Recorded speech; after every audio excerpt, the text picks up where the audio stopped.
प्रधानमंत्री नरेंद्र मोदी 16 जनवरी को सुबह 11 बजे कोरोना टीकाकरण अभियान की शुरुआत करेंगे। इस दौरान वह कई राज्यों में वैक्सीन दी जाने वाली जगहों से कनेक्ट रहेंगे। पीएम मोदी वैक्सीनेशन के लिए बनाए गए कोविन ऐप को भी लॉन्च करेंगे। इस ऐप से टीका लगाने वालों का रजिस्ट्रेशन होगा। देश में 16 जनवरी को कोरोना वैक्सीनेशन के पहले दिन करीब 3 लाख हेल्थ वर्कर्स को टीका लगाया जाएगा। इसके लिए 2934 साइट्स तय की गई हैं। सूत्रों ने ये जानकारी दी है कि पहले फेज में कुल 3 करोड़ हेल्थ और फ्रंटलाइन वर्कर्स को कोरोना वैक्सीन दी जानी है। केंद्र सरकार ने कहा कि कोरोना की दोनों वैक्सीन सुरक्षित और असरदार हैं। सरकार ने ये भी साफ किया है कि लोगों को वैक्सीन चुनने का ऑप्शन नहीं मिलेगा। दोनों में से जो टीका उपलब्ध होगा वो लगाया जाएगा। DCGI ने सीरम इंस्टीट्यूट की कोविशील्ड और भारत बायोटेक की कोवैक्सीन को मंजूरी दी है। पूरे देश में कोरोना वैक्सीन की डिलीवरी शुरू हो गई है। केंद्र सरकार ने वैक्सीन पहुंचाने के लिए 4 बड़े जगहों पर स्टोर बनाए हैं। उत्तर का स्टोर हरियाणा के करनाल तो दक्षिण का स्टोर चेन्नई में बनाया गया है। पूर्व में कोलकाता में टीका इकट्ठा किया जाएगा, वहीं पश्चिम में वैक्सीन स्टोर के लिए मुंबई को चुना गया है। दिल्ली के मुख्यमंत्री अरविंद केजरीवाल ने ऐलान किया है कि अगर केंद्र सरकार यहाँ के लोगों को फ्री में कोरोना वैक्सीन नहीं देती है तो दिल्ली सरकार अपने खर्चे पर फ्री में वैक्सीन लगाएगी। दिल्ली समेत पूरे देश में 16 जनवरी से कोरोना टीकाकरण अभियान की शुरुआत हो रही है। पंजाब में लोगों को सीरम इंस्टीट्यूट की कोरोना वैक्सीन कोविशील्ड का टीका मुफ्त में लगाया जाएगा। ये जानकारी राज्य के स्वास्थ्य मंत्री बलबीर सिंह सिद्धू ने दी। कोरोना वैक्सीन को लेकर केंद्र पर निशाना साधते हुए बलबीर सिंह सिद्धू ने कहा कि वह लोगों को फ्री में वैक्सीन लगाने के वादे से मुकर रही है।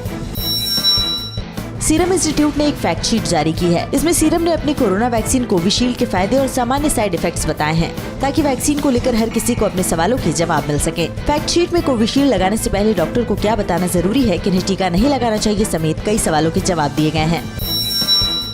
दिल्ली में 18 जनवरी से कक्षा 10वीं और 12वीं के स्कूल खुलेंगे। दिल्ली सरकार के सर्कुलर में कहा गया है कि पेरेंट्स की सहमति के बाद ही बच्चों को बुलाया जा सकेगा। उधर बिहार में 18 जनवरी से 8वीं तक के स्कूल नहीं खुलेंगे। पहले ऐसी चर्चा थी कि बिहार में 18 जनवरी से जूनियर क्लासेस शुरू हो सकती हैं।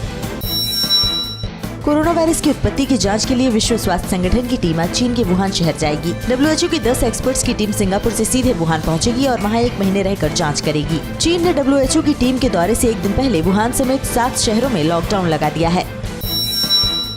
आज मकर संक्रांति के स्नान के साथ ही हरिद्वार कुंभ मेले की शुरुआत हो गई है। हरिद्वार में हर की पैड़ी पर साधु संतों की मौजूदगी में श्रद्धालु गंगा में डुबकी लगा रहे हैं। हरिद्वार कुंभ मेले में पर्व स्नान 11 फरवरी, 16 फरवरी, 27 फरवरी, 11 मार्च, 12 अप्रैल, 13 अप्रैल, 14 अप्रैल, 21 अप्रैल और 27 अप्रैल को होगा।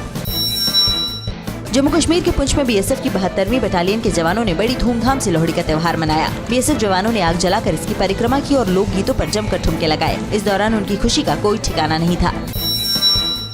लव जिहाद मामले में यूपी सरकार को बड़ा झटका लगा है। इलाहाबाद हाई कोर्ट ने अंतरधार्मिक जोड़ों की शादी पर निर्देश देते हुए कहा कि इस तरह की शादी से पहले 30 दिन का नोटिस लगाना अनिवार्य नहीं होगा। कोर्ट ने कहा कि अंतरधार्मिक जोड़ों की सहमति से ही शादी का नोटिस लगाया जाए।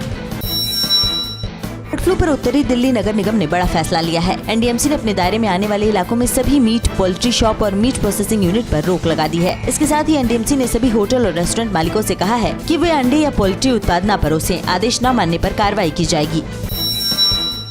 फ्लैट बायर्स के लिए एक अच्छी खबर है। सुप्रीम कोर्ट ने कहा है कि घर खरीदार बिल्डर की एक तरफा शर्त मानने के लिए बाध्य नहीं है। सुप्रीम कोर्ट ने कंज्यूमर प्रोटेक्शन एक्ट के तहत अपार्टमेंट बायर्स एग्रीमेंट की शर्त एक तरफा होने को अनफेयर ट्रेड प्रैक्टिस करार दिया है।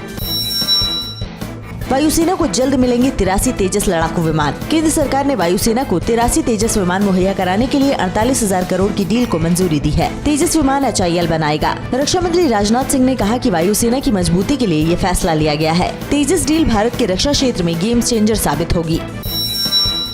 बीजेपी अध्यक्ष JP नड्डा आज तमिलनाडु के दौरे पर जाएंगे। आज दक्षिण भारत में पोंगल का त्योहार मनाया जा रहा है। JP नड्डा एक दिन के दौरे में चेन्नई में पार्टी की ओर से पोंगल समारोह में शामिल होंगे। उधर कांग्रेस नेता राहुल गांधी भी आज तमिलनाडु दौरे में मदुरई जिले के अवनीपुरम में जल्लीकट्टू कार्यक्रम में शामिल होंगे।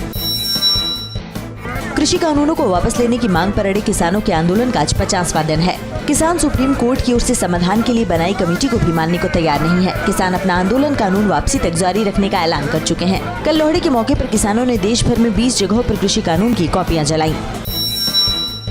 भारतीय किसान यूनियन के प्रवक्ता ने कहा कि सरकार आंदोलन को खत्म करने के लिए गोली चलाने की तैयारी कर रही है, जिसमें 1000 किसान मारे जाएंगे, लेकिन सरकार का आकलन गलत है। ऐसे हालत में ज्यादा मारे जाएंगे। केंद्रीय मंत्री मुख्तार अब्बास नकवी ने कहा कि किसानों के कंधे से कुछ लोग बंदूक चला रहे हैं।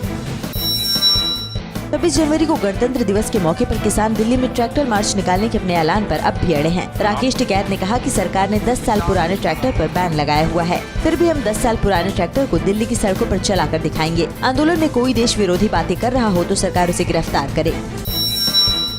भारतीय बैंकों का 10,000 करोड़ से ज्यादा का कर्ज लेकर लंदन में रह रहे भगोड़े कारोबारी विजय माल्या को ब्रिटेन की कोर्ट से बड़ा झटका लगा है। कोर्ट ने माल्या के 28 लाख पाउंड का फंड रिलीज करने की अपील को खारिज कर दिया है। माल्या की 29 लाख पाउंड की संपत्ति कोर्ट फंड में जमा है।